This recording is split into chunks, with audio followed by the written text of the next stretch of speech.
Voix d'université, le podcast de France Université. 3, 2, 1, 0.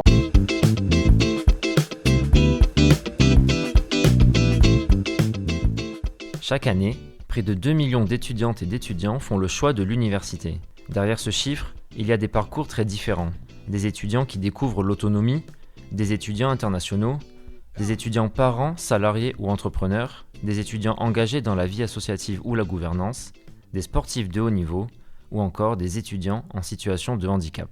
Réussir à l'université ne repose pas uniquement sur la qualité des enseignements. Cela suppose aussi un environnement qui permette d'étudier dans de bonnes conditions, accès aux soins, prévention, accompagnement du handicap, pratiques culturelles et sportives, vie associative, engagement citoyen. L'université est un lieu d'apprentissage, mais c'est aussi un lieu de vie, un endroit où l'on s'émancipe, où l'on apprend à devenir adulte, où l'on se mélange. Comment les campus organisent-ils concrètement cet accompagnement ? Comment structurent-ils cette dimension essentielle, parfois méconnue du grand public ? Bonjour à toutes et à tous, et bienvenue dans le 4e épisode de Voix d'université, Bien vivre à l'université.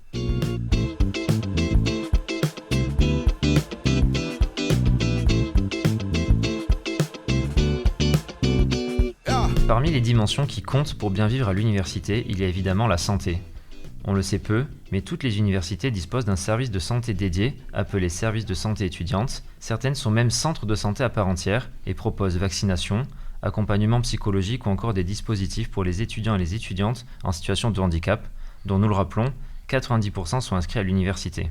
Mais il est aussi question de prévention des addictions ou d'information autour de la santé mentale et de la santé sexuelle. Pour en parler, nous accueillons Muriel Prudhomme, médecin directrice du service de santé étudiante qui regroupe l'université Paris-Cité, Sorbonne Nouvelle et Paris implanté en Sorbonne, ainsi que d'autres établissements. Au total, 170 000 étudiantes et étudiants, soit la population de Saint-Étienne ou du Havre, rien que ça. Muriel Prudhomme, bonjour. Bonjour. Vous avez exercé comme médecin urgentiste, vous vous êtes spécialisé en gynécologie et en santé des jeunes, vous avez dirigé plusieurs services avant de rejoindre l'université. Concrètement, qu'est-ce qu'un service de santé étudiante ? Un service de santé étudiant, c'est avant tout un service dédié aux étudiants et à la santé et à leur bien-être et à la réussite de leurs études. Et c'est un service qui, depuis la réforme des services de santé étudiants de 2023, propose l'ensemble des activités qu'on peut trouver dans un centre de santé.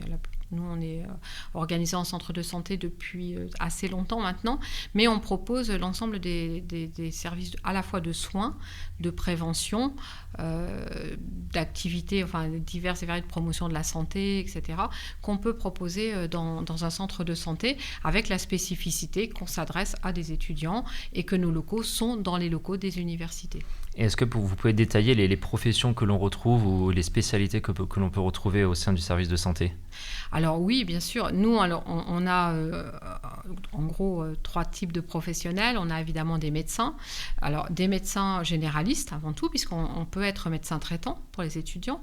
Des médecins spécialistes, par exemple en santé sexuelle, par exemple sur les addictions, par exemple en médecine du sport.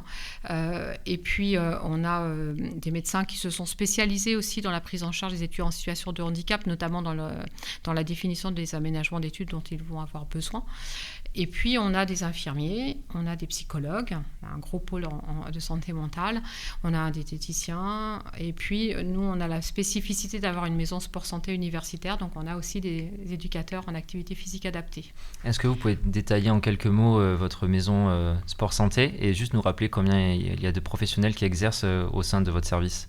Alors, au sein de notre service, on est un petit peu plus d'une 50aine. Pas tous à temps complet, mais voilà, un peu plus d'une 50aine. La maison sport santé universitaire, c'est donc une habilitation que nous a donnée l'agence régionale de santé et la direction régionale de jeunesse et sport, qui reconnaît en fait l'activité qui est faite en sport santé. Alors nous, le sport santé, pour nous, c'est quoi ? C'est avant tout de la remise au sport et de l'activité physique adaptée en complément d'une prise en charge médicale ou psychologique, par exemple, pour les étudiants qui en ont besoin. Mais aussi, on va faire des tests de forme physique et mentale dans les campus pour faire un peu le point avec les étudiants, de là où ils en sont, etc., et leur proposer en fait une activité physique adaptée à leurs besoins. Donc on comprend qu'on est quand même très loin de la simple infirmerie. Et quand un étudiant pousse la porte pour la première fois d'un service de santé à l'université, Pour quelles raisons se présente-t-il principalement ? On a quand même une grosse partie de notre activité qui est liée autour de la santé mentale. Je crois que tout le monde le sait, les indicateurs sont plutôt rouges concernant la santé mentale des étudiants. Donc c'est beaucoup pour ça quand même qu'ils viennent nous voir en premier, mais aussi beaucoup nos médecins généralistes qui sont en première ligne sur cette prise en charge de la santé mentale. En fait, les étudiants, ils se présentent sous divers... La santé mentale, le premier abord, ça peut être des douleurs chroniques, ça peut être je me sens pas bien, je dors pas bien, enfin voilà, ça peut être aussi des plaintes somatiques qui en fait traduisent un mal-être un petit peu général. Beaucoup en fait d'étudiants ont ce qu'on pourrait appeler, ce que nous on appelle des troubles anxieux, dépressifs, mais surtout anxieux. C'est lié d'abord à l'entrée à l'université, qui est quand même quelque chose c'est un pas important dans la vie. Il peut y avoir beaucoup de pression, y compris des pressions qu'on se met soi-même. Parfois c'est la famille, mais parfois c'est soi-même, de réussite. Et puis l'éloignement, parce que à Paris par exemple, la moitié des étudiants viennent d'ailleurs internationaux ou de province. Et donc ils arrivent, ils sont coupés de leur milieu familial, de leur environnement social habituel. Ils arrivent dans une grande ville qui est chère, souvent ils logent loin, ils n'ont pas forcément beaucoup d'argent pour tous les temps de convivialité. Et donc tout ça, ça majore l'anxiété. Et donc les étudiants, on les voit parce qu'à un moment donné, c'est trop. C'est trop, la pression est forte. Les rythmes universitaires sont aussi pesants parfois. On concentre en fait les enseignements sur finalement peu de temps, avec des exigences qui sont importantes quand même. Donc ça fait beaucoup de pression psychologique et c'est quand même la première raison de leur venue dans le centre, c'est ça. Et on le rappelle, la santé mentale, c'est la grande cause nationale 2025 et 2026. Et juste un seul chiffre pour illustrer vos propos, que je tire de l'enquête bien-être et santé des étudiants 2024 de l'Observatoire de la vie étudiante. Un tiers des étudiantes et des étudiants présentent des signes d'une détresse psychologique dans les 4 semaines qui précèdent l'enquête, donc on comprend pourquoi c'est un sujet aussi important. On peut imaginer aussi parfois que consulter à l'université, ça peut être compliqué, ou ça peut être réservé à certaines personnes. Enfin, on ne sait pas forcément si on peut y accéder et bénéficier de ces soins. Alors concrètement, comment ça se passe ? Est-ce que ça ressemble au cabinet de notre médecin traitant ou de notre dentiste ? Alors oui, ce qui est important que les étudiants aient comme information, c'est d'abord qu'on ait un vrai centre de santé. C'est-à-dire que le secret médical s'applique chez nous comme dans n'importe quel centre de santé. C'est très important parce qu'il pourrait craindre du fait qu'on soit dans les locaux de l'université, qu'il y ait une espèce de collusion avec, l'administration, etc. Non, on est vraiment un centre de santé. Donc, on vient chez nous comme dans n'importe quel centre de santé, c'est-à-dire que nous, par exemple, nos rendez-vous sont sur une application qui s'appelle AppFine. Donc, on prend rendez-vous via l'application ou alors en se présentant au secrétariat sur un de nos sites. Nous, dans Paris, on a 5 sites d'accueil des étudiants. On se présente et on prend rendez-vous avec un médecin généraliste et puis si on ne sait pas, on peut aussi voir l'infirmière et puis faire un peu le point avec elle de ce qui ne va pas trop, et puis elle va vous aiguiller en fonction de ce qui est proposé. Elle va vous aiguiller vers un professionnel du SSE. On peut venir aussi simplement pour un bilan de prévention, on l'oublie aussi, mais on veut faire le point sur sa santé, sur ses vaccinations, sur la santé sexuelle, etc. Ça peut être aussi, c'est aussi un point d'entrée. Et est-ce que justement, donc, quand on va bénéficier de ces soins, quand on a un rendez-vous dans le service de santé, est-ce que c'est payant ? Est-ce qu'on peut bénéficier du tiers payant ? Est-ce qu'on peut servir de la carte vitale ? Est-ce que ça ressemble vraiment à ce qu'on connaît habituellement ? Alors, oui et non. Oui et non. C'est-à-dire que comme on est un centre de santé, on prend effectivement la carte vitale et la carte de mutuelle, la complémentaire santé, pour avoir un financement des financeurs de la santé, c'est-à-dire de l'assurance maladie et des complémentaires santé. Mais en même temps, comme on a un financement au titre par la cotisation vie étudiante et de campus, dont une partie de la cotisation est réservée à la santé, et quand les étudiants n'ont pas la totalité de leur couverture classique, ou quand ils n'ont rien du tout, ou qu'ils n'ont pas de mutuelle, etc., ils ne payent rien quand même.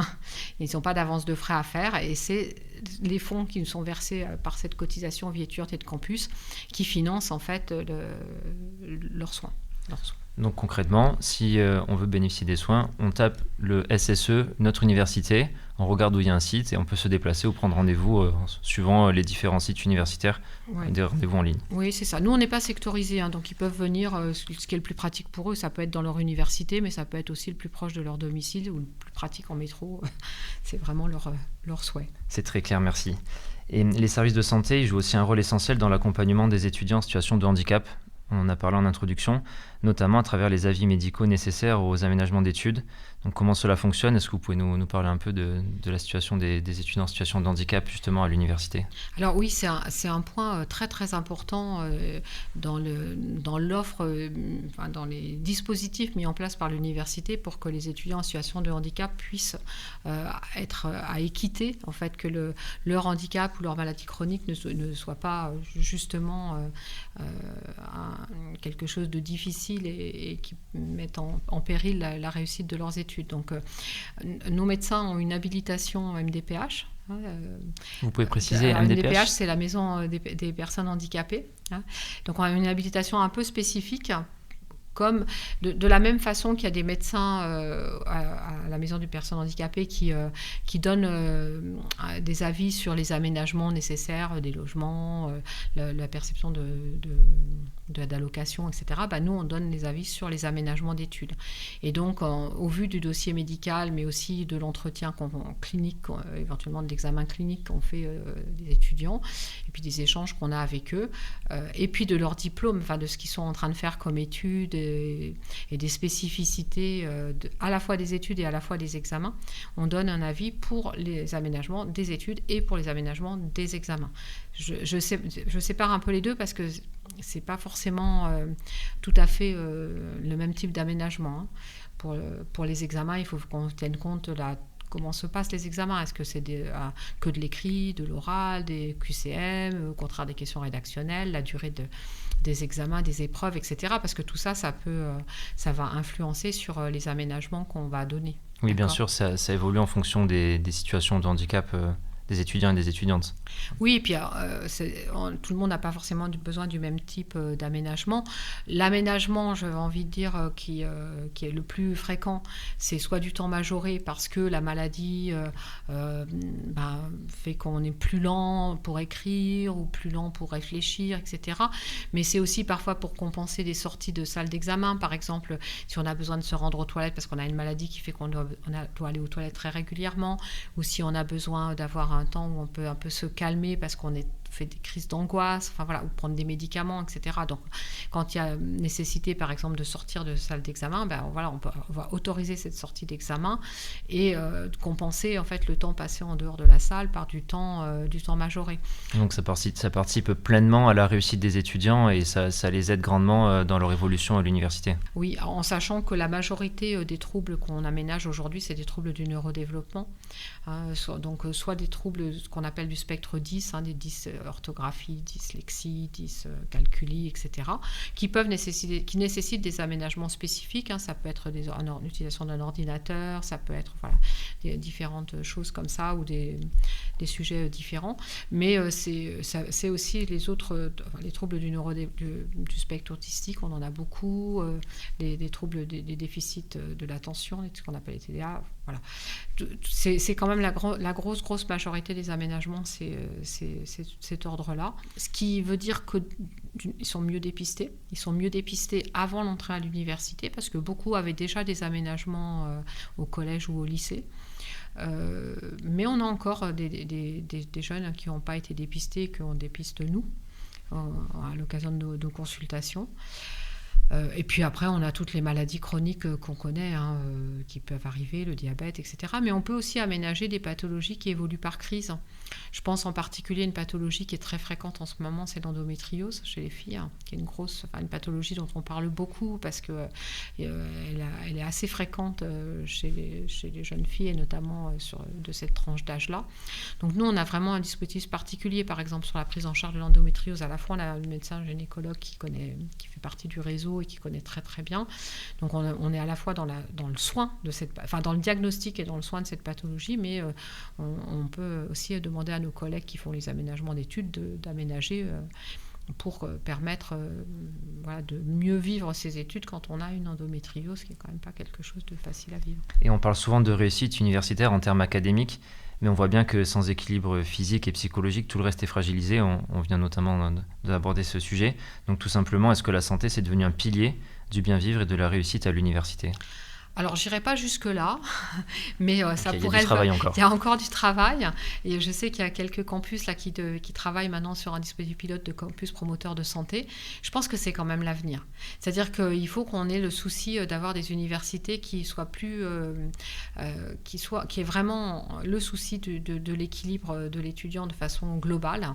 Nous, on travaille dans nos universités, par exemple, pour être des campus être quand même ce campus promoteur de santé, mais par exemple faire des pauses actives, faire attention à l'organisation du temps des études. Alors, c'est pas directement de la santé, mais c'est important qu'on fasse attention à la qualité de vie qui est proposée aux étudiants.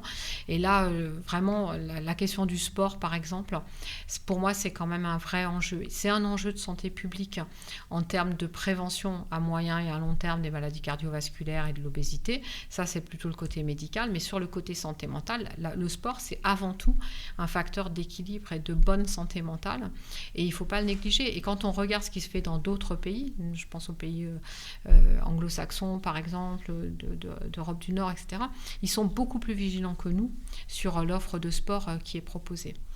Et c'est-à-dire qu'en France, on a une culture du sport qui est un peu moins présente et que les étudiants font moins de sport que dans d'autres pays ? En fait, c'est surtout qu'on a une culture un peu du sport de compétition et que ça correspond pas à tout le monde. Ce qu'on a besoin, c'est de faire de l'activité physique. Ce qui est différent. Ce qui est un petit peu différent. Mais l'activité physique, ça peut prendre plein de formes qui ne sont pas forcément toujours contraignantes. Ça peut être marcher un peu plus, ça peut être... Nous, on a des petits clips vidéo sur des pauses actives, par exemple, et on espère que les enseignants vont arriver à les promouvoir aussi. On a une caravane du sport qui va sur les campus, qui fait des tests de forme physique. En fait, c'est un petit peu... Mais c'est de l'activité physique. La différence, c'est vraiment de se faire plaisir, de prendre du bon temps, de se créer du lien social, d'être avec les autres. On apprend à gérer son stress, on apprend on dort mieux, on apprend aussi, nous, dans nos ateliers thérapeutiques, dans le cadre du sport santé, on fait des ateliers thérapeutiques sur la nutrition, donc on apprend aussi à gérer ça. Mais c'est un des rares dispositifs sur lesquels on a des études importantes maintenant pour montrer que ça marche bien, et ça marche vite surtout. J'aurais une question aussi sur la précarité étudiante, parce qu'on sait que la précarité touche particulièrement la population étudiante et ça impacte la santé. Selon le rapport de l'OVE dont je parlais tout à l'heure, près d'un quart de la population étudiante déclare avoir renoncé à des soins ou à des examens médicaux pour des raisons financières au cours des 12 derniers mois précédant l'enquête. Donc les soins ont un coût et les étudiants sont parfois contraints de faire des choix au détriment de leur santé. Est-ce que les SSE proposent des dispositifs particuliers pour celles et ceux qui en ont besoin ? Alors, d'abord, je vous l'ai dit, nous, l'accès à nos services est sans avance de frais pour tout le monde. Mais on travaille beaucoup. On a des étudiants relais en santé. Et une des missions qu'on donne à nos étudiants relais en santé, c'est d'informer les étudiants sur leurs droits. Parce qu'en fait, l'assurance maladie, et ça on oublie, a aussi beaucoup de dispositifs qui sont orientés pour les jeunes, notamment pour les jeunes de moins de 26 ans. Par exemple, en santé sexuelle, on peut faire des dépistages, on peut avoir une contraception, on peut avoir des préservatifs sans avance de frais et gratuitement. Ne serait-ce qu'en mobilisant l'assurance maladie, c'est-à-dire en utilisant sa carte vitale et en allant voir un professionnel de santé. Mais ça, il y a beaucoup de jeunes qui ne le savent pas. Et puis, on a besoin aussi d'accompagner les étudiants internationaux pour lesquels parfois les process sont un petit peu plus compliqués pour qu'ils aient leurs droits ouverts. Je pense aux étudiants européens et aux étudiants internationaux, dire. Et donc, voilà, nos étudiants relais en santé sont formés. Alors, on a un très, très bon partenariat, nous, avec l'assurance maladie, avec la CEPAM de Paris, qui nous forme, nos étudiants relais en santé, qui vient aussi assez régulièrement, notamment au moment de la rentrée, parce que c'est souvent là que on voit le plus d'étudiants et puis que c'est important, ils arrivent à l'université, c'est important qu'ils aient ces droits-là ouverts. Mais s'il y a quelque chose à dire aux étudiants, c'est aussi ça, c'est vous êtes assuré social comme tout le monde, faites en sorte d'avoir une carte vitale, d'avoir un compte Amélie qui fonctionne, parce que ça va vous faciliter aussi l'accès aux soins et vous pourrez avoir, il y a quand même beaucoup de dispositifs gratuits pour les jeunes. Donc ça passe par la connaissance aussi de ces droits. Ouais. Merci Muriel Prudhomme pour cet éclairage. On retient de cet échange que la santé étudiante n'est ni un service annexe, ni un simple dispositif d'accompagnement ponctuel. C'est une organisation structurée, professionnelle, qui agit sur l'accès aux soins, la prévention, l'accompagnement des étudiantes et des étudiants en situation de handicap, la santé mentale, les addictions, la vaccination et plus largement sur l'équilibre global des étudiantes et des étudiants dans leur vie. Dans les universités, il y a des équipes, des médecins, des psychologues, des personnels engagés qui contribuent chaque jour à créer les conditions d'un parcours serein. Bien vivre à l'université, c'est avant tout se préoccuper de sa santé.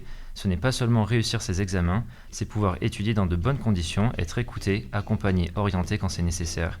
Et on le voit, la santé en est aujourd'hui un pilier essentiel.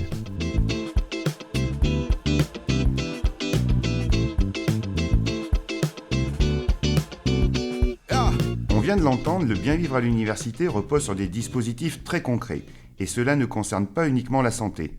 Marine, dans notre chronique aujourd'hui, on parle d'une autre dimension essentielle du quotidien étudiant. Pouvoir se nourrir correctement.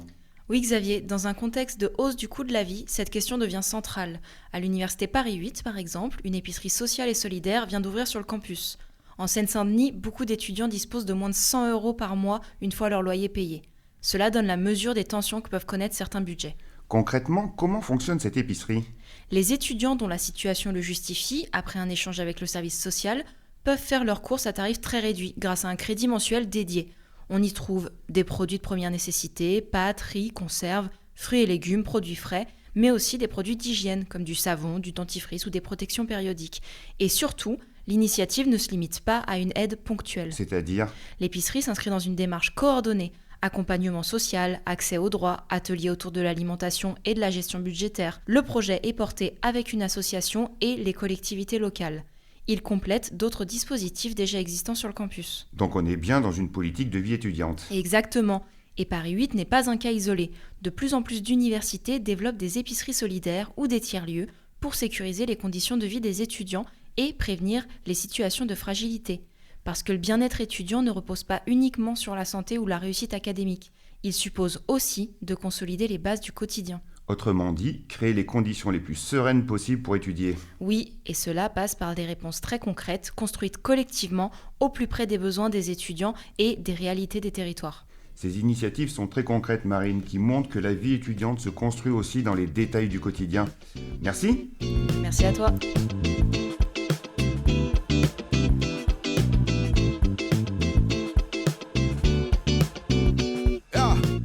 Un zoom maintenant sur une transformation qui change vraiment la manière de vivre un campus. À Saint-Étienne, le campus Tréfilerie de l'université Jean Monnet vient de rouvrir après 5 ans de travaux. Mais il ne s'agit pas simplement d'une rénovation. Le campus a été réorganisé autour d'un cœur vivant. Un nouveau bâtiment central accueille un véritable tiers-lieu. On peut y déjeuner au restaurant universitaire, prendre un café, travailler en groupe dans des espaces de coworking, assister à un événement culturel sur une scène intégrée ou retrouver une association étudiante, le tout dans un même espace ouvert et lumineux. Les salles de cours ont été transformées pour s'adapter aux pédagogies collaboratives, mobilier modulable, format plus souple, équipement numérique pensé pour favoriser l'interaction. À l'extérieur, un parc de 15 000 m², 172 arbres, c'est précis, et des espaces de détente offrent une respiration en plein centre-ville. On ne vient plus seulement sur le campus pour suivre un cours, on y reste, on s'y retrouve, on y travaille, on y respire. Et peut-être que bien vivre à l'université, c'est aussi cela. Un campus rénové, fonctionnel et accueillant où l'on peut passer du temps, se sentir bien et construire sa vie étudiante au cœur de la ville.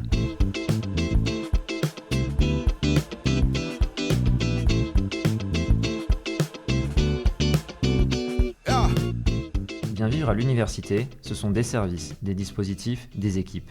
Mais c'est aussi l'engagement des étudiants eux-mêmes, jusque dans les instances de décision. Nous recevons Nicolas Mourgue, vice-président étudiant de l'Université Savoie-Mont-Blanc et président de la Conférence nationale des étudiants vice-présidents d'université. Nicolas, bonjour. Bonjour. Vous avez récemment expliqué qu'il ne fallait pas parler du vice-président des étudiants, mais bien du vice-président étudiant. La nuance est importante. Elle résume un rôle finalement assez méconnu du grand public. Alors concrètement, qu'est-ce qu'un vice-président étudiant ? Quelles sont vos missions ? Quelle est votre place dans la gouvernance de l'université ? Alors c'est vrai que vice-président étudiant, c'est quelque chose qui est assez flou, parce que généralement quand on dit je suis vice-président étudiant, on se dit qui est le président des étudiants ou ok mais tu es vice-président de quel BDE, donc c'est un rôle qui est assez flou. Vice-président étudiant, dans le mot il y a vice-président, et donc en fait c'est un rôle qui est statutaire dans les statuts des universités, Donc vous avez les présidentes et présidents, et en dessous vous avez différents vice-présidents avec des délégations précises. Mais sauf que la majorité d'entre eux, ce sont des enseignants-chercheurs. Et du coup, le rôle du vice-président étudiant en fait, a été créé pour avoir en fait, une parole étudiante dans les universités. Globalement, si on se base du code de l'éducation, c'est un rôle qui est assez flou, parce que globalement, on dit qu'il y a un conseil qui doit élire un VP étudiant qui est en charge des questions de vie étudiante en lien avec les centres régionaux des œuvres universitaires et scolaires, donc les fameux CROUS. Donc c'est quelque chose qui est assez flou, parce que même au niveau de la loi, on ne sait pas forcément ce que c'est qu'un vice-président étudiant, mais globalement, si on pourrait le résumer, c'est donc déjà un étudiant qui est dans les équipes de gouvernance des universités et qui, effectivement, est en lien avec les étudiantes et les étudiants, les associations étudiantes et aussi les services. Donc en fait, c'est un peu le rôle, c'est un peu le seul VP qui est un peu sur le terrain, parce que c'est vraiment le seul étudiant. Son rôle, c'est surtout aussi de porter la parole des étudiants au sein des équipes présidentielles. Et la différence, c'est surtout que c'est pas un élu étudiant, c'est que le VP étudiant, surtout, il représente l'ensemble des étudiantes et des étudiants de sa communauté. On n'a pas été élu par les étudiants, c'est un conseil qui élit le VP étudiant. Donc c'est vraiment cette notion de représentativité et de porter cette voix au niveau des équipes présidentielles. Donc on comprend que c'est un engagement qui doit vous prendre un certain temps, que c'est assez chronophage alors que vous êtes également étudiant. Donc qu'est-ce qui vous a poussé à vous tourner vers ces responsabilités ? Et est-ce que vous pouvez nous décrire ou nous donner quelques exemples pour montrer comment vous participez au bien vivre des étudiants dans votre université ? Alors déjà, moi, quand je me suis lancé dans cette aventure, donc moi c'était en 2023, donc en fait j'ai fait déjà un mandat de vice-président étudiant, donc j'ai été élu en février 2023 et réélu du coup l'année dernière. Moi j'ai été auparavant en fait élu, quand j'étais lycéen, j'étais élu dans le conseil de vie lycéenne, où j'avais déjà un peu l'objectif de m'engager, de m'impliquer, que ce soit au niveau du lycée, mais aussi j'étais engagé dans les conseils de quartier de ma commune natale. Et en fait, après, c'est suite en fait, aux élections de l'université qu'il y a eu un appel à candidature à l'ensemble des étudiants pour devenir vice-président étudiant. Et je me suis dit, pourquoi pas me lancer dans la course. Et j'ai été mis en lien avec une association étudiante qui m'a guidé et qui m'a fait aussi le lien avec les élus étudiants. Et c'est comme ça que j'ai créé aussi, parce que pour devenir vice-président étudiant, il faut aussi avoir un projet pour l'université, donc une profession de foi et préparer le discours pour être élu. Donc ça part de là. Et après, globalement, concrètement, comment l'engagement se concrétise, c'est typiquement, moi je suis associé à certains projets de l'université, par exemple les vice-présidents étudiants, dans mon cas et dans d'autres universités, c'est d'être associé au fameux schéma directeur de la vie étudiante, donc les fameux documents qui fixent les politiques en matière de vie étudiante des établissements. Typiquement, moi je suis intégré aussi à certaines réunions de l'équipe présidentielle, donc avec le président, les services et les autres vice-présidents. Je participe à un certain nombre de conseils classiques, mais aussi des réunions avec des services, le service des études et de la vie étudiante, le service de santé, le service des sports. Donc c'est quelque chose qui touche très généralement les étudiants, mais je peux être aussi intégré à d'autres conseils, d'autres choses qu'on n'y pense pas forcément. Typiquement, nous, à l'Université Savoie-Mont-Blanc, on a un club des entreprises. Et justement, le vice-président étudiant a un siège, a une voix dans le club des entreprises. Donc c'est aussi le lien aussi avec l'insertion professionnelle et le lien avec le territoire qui est aussi important. Donc on comprend que vous participez aux prises de décision sur différentes thématiques. Vous participez aux orientations et encore à d'autres arbitrages. Et on sait que pour beaucoup de jeunes, la première expérience concrète de représentation et de vote se fait à l'université. Donc qu'est-ce que cela change selon vous dans la manière dont ils se projettent et s'engagent, les étudiants ? C'est sûr, quand on arrive en tant qu'élève dans l'université, on découvre aussi ce que c'est que comment fonctionne l'université. Et quand on ne connaît pas forcément l'université, on parle d'élection étudiante, donc c'est assez flou parce qu'un étudiant, globalement, il ne se préoccupe pas forcément de qui est le président, est-ce qu'il y a des élus étudiants, est-ce qu'il y a des élections. Pour lui, c'est assez... il ne connaît pas, c'est quelque chose d'inconnu. Et quand il va voir ça, effectivement, on a aussi, au moment des élections, des associations étudiantes qui vont s'investir. Et c'est vrai qu'à l'université, peut-être contrairement au lycée, on a plus de façons de s'engager pour sa communauté. Donc, je l'ai mentionné, par exemple, les associations étudiantes. Donc, un étudiant qui arrive à l'université va découvrir qu'il y a des associations étudiantes, qu'il y a des BDE, qu'il y a des organisations étudiantes aussi. Donc il va se pencher là-dessus et puis en fait après effectivement il va participer au vote à l'université. Après globalement la participation aux élections étudiantes sont très faibles. On va dire en fonction de l'université c'est globalement entre 10 et 20% de participation, ce qui est extrêmement faible. Nous, par exemple, aux dernières élections en 2024 à l'université, c'était 26% de participation. Mais justement, un étudiant qui va découvrir un peu ce milieu associatif, les facettes pour s'engager à l'université, il va voter aux élections étudiantes. Et c'est aussi un étudiant qui va voter dans la vie de tous les jours. Il va voter pour d'autres élections, les élections nationales ou les élections locales. Donc en fait, quand l'étudiant va découvrir l'engagement étudiant à l'université, ça fera en fait un citoyen qui s'investira par la suite, d'une façon ou d'une autre, soit dans une autre association, mais soit aussi en fait en tant que citoyen au vote et à la vie démocratique du pays.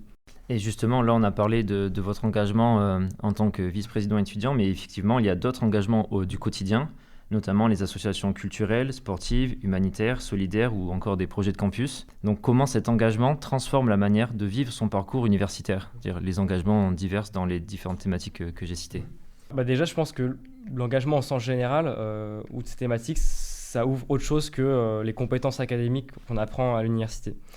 On a eu très longtemps en fait la vision de l'université de dire voilà, on va à l'université pour étudier. Alors oui, on vient à l'université pour étudier, pour avoir un diplôme et ensuite être diplômé et après s'insérer professionnellement. Alors oui, c'est ça, mais il n'y a pas que ça. Il y a effectivement, comme vous l'avez mentionné, la vie de campus et tout ce qui découle de l'engagement étudiant. Et en fait, globalement, tous ces investissements, en fait, ça va ouvrir l'étudiant sur le monde. Il va acquérir d'autres compétences. Quand on est dans une association étudiante, quand on est trésorier d'association, on va développer des compétences sur comment gérer un budget. Quand on est dans une association étudiante qui se présente en conseil, il y a un enjeu de défendre les droits des étudiants en conseil. Donc c'est aussi d'ouvrir l'étudiant sur le monde et de ne pas voir l'université comme un simple endroit où on va juste prendre un diplôme. C'est aussi d'y vivre, de participer aux actions mises en place par l'université et surtout que les étudiants soient en fait source de propositions et de projets pour leur établissement. Et justement, dans le bien vivre à l'université, donc il y a la vie étudiante dans toutes ses composantes. Et vous avez défendu l'idée d'un budget dédié à la vie étudiante. La Cour des comptes soulignait récemment que la vie de campus est devenue un enjeu majeur de cohésion et que les établissements qui investissent dans ce domaine en tirent des bénéfices très concrets pour leurs étudiants. Est-ce que cela confirme, selon vous, la nécessité d'un budget clairement identifié pour la vie étudiante et à quoi pourrait-il servir ? Alors là, c'est plutôt avec ma casquette du réseau des VP étudiants. Mais oui, je pense que la plupart des VP étudiants sont unanimes pour dire qu'il faut un budget dédié à la vie étudiante. Parce que dans les universités, effectivement, on a un budget, il y a un budget alloué à la vie étudiante, mais on parle beaucoup il faut un budget pour la formation et la recherche. Évidemment, c'est deux éléments extrêmement importants pour les universités, mais il ne faut surtout pas négliger la vie étudiante. Parce qu'en fait, un étudiant qui va bien, c'est un étudiant qui va profiter des services de l'université, comme par exemple aller à un service de santé étudiant, aller à un service des sports, avoir accès aussi à une activité culturelle ou aussi avoir la possibilité de financer un de ses projets associatifs dans l'université. Donc oui, il faut un budget et qui soit surtout en fait assez transparent aussi aux yeux des étudiants et surtout un budget qui soit pensé par et pour les étudiants. Nicolas, merci.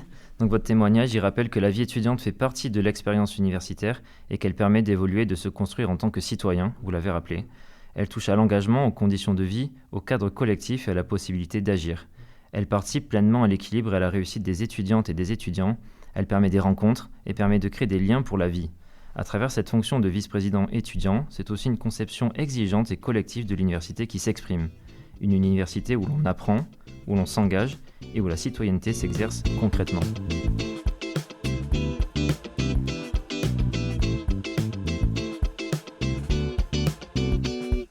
Cet épisode de Voix d'université est terminé. Merci de nous avoir écoutés. N'hésitez pas à le partager et à vous abonner sur les différentes plateformes d'écoute pour ne pas louper le prochain numéro. Nous parlerons de médiation scientifique du rapport entre science et société.